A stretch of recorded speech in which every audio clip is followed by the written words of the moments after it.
हीना voice में आपका स्वागत है। एक लड़की की धूमधाम से शादी हुई। वह दुल्हन बनी और दहेज की गठरी के साथ सपनों को साथ लिए ससुराल पहुंची। उसने ख्यालों में जो अपनी दुनिया बसाई थी उसे सच करने का समय आ गया था, मगर उसे क्या पता था कि ज़िंदगी की हकीकत की तपिश सब कुछ जलाकर राख कर देती है। उसके हृदय में कोमल सपने पूरा होने से पहले ही सूख चुके थे।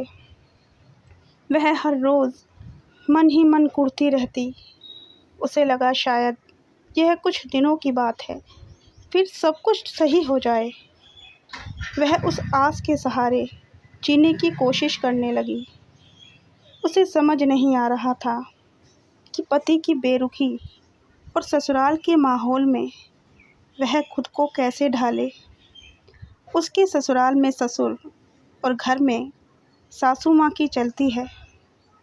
वह ठहरी शहर में रहने वाली, चंचल और चहकने वाली, मगर ससुराल में हंसना तो दूर, तेज़ बोलना भी मना है। वह आज़ाद ख्यालों वाली लड़की जो जीन्स टॉप सूट कुर्ते में रहती थी, मगर गांव के ससुराल में उसे साड़ी के घूंघट में बांध दिया। उसे वहां सूट सलवार पहनना भी मना है। उसे घूमना फिरना पसंद है, मगर शादी के बाद अगर वह घर से बाहर कदम रखती है तो सिर्फ मायके जाने के लिए। उसका तो मायका जाना भी कम ही होता है। वह एक बच्चे की माँ बन गई, मगर उसे मालूम नहीं है कि पति का साथ क्या होता है।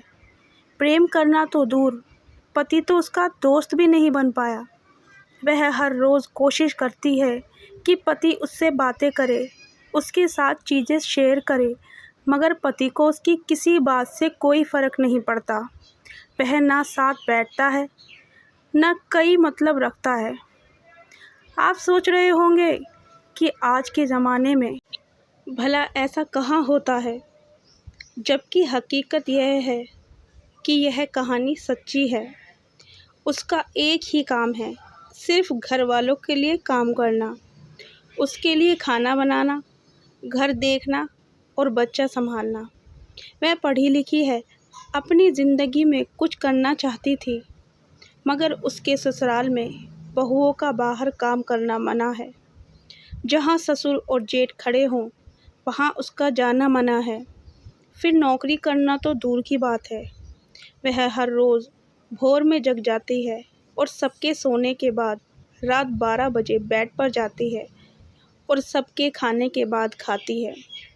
वह कहती है कि मुझे इतना समय नहीं मिलता कि मैं अपने शौक़ पूरे कर सकूं। मेरी जॉइंट फैमिली है, मगर बच्चे को कोई नहीं देखता। मेरे ऊपर घर की बहू और माँ होने की जिम्मेदारी है। उसे आज की सोच रखने वाली लड़की से बात करना भी मना है। उसकी सहेलियाँ तो शादी के बाद ही छूट गई।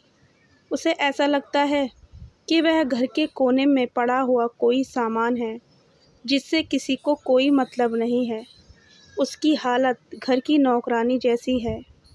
अब उसकी ना कोई चाहत है, ना सपने।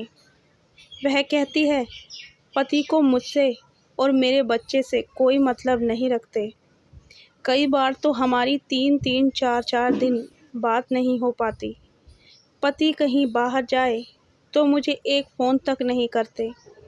मुझे नहीं पता कि पति का प्यार कैसा होता है। वे मुझे कहीं बाहर लेकर नहीं जाते। घुमाना फिराना तो दूर की बात है। वो कहते हैं कि उनको ये सब पसंद नहीं है।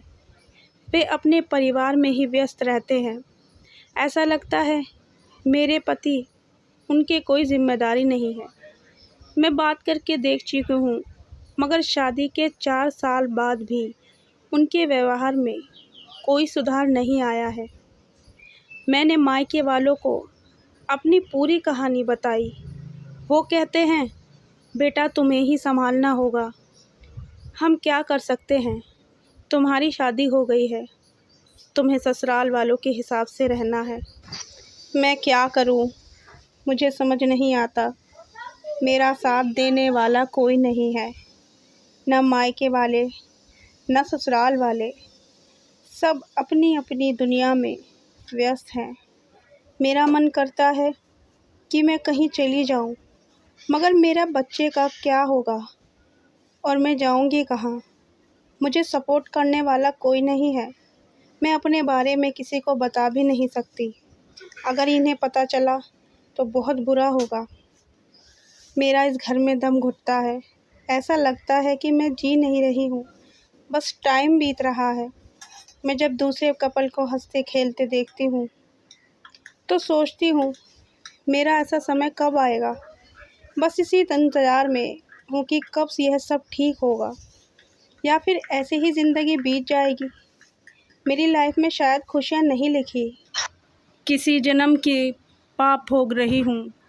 आप सोच रहे होंगे कि आज के ज़माने में भला ऐसा कहाँ होता है, जबकि हकीकत यह है कि यह कहानी सही है।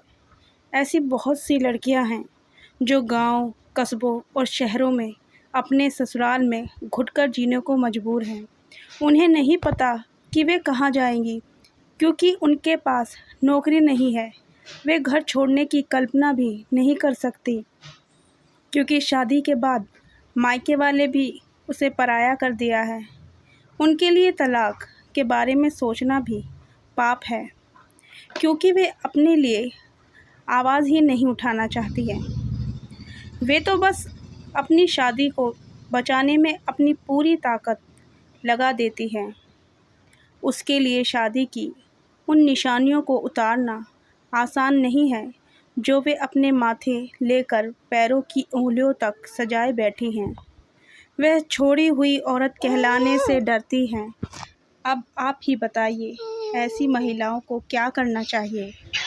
अगर एक भी बात आपके दिल को छुई हो तो प्लीज़ वीडियो को लाइक और चैनल को सब्सक्राइब ज़रूर करें।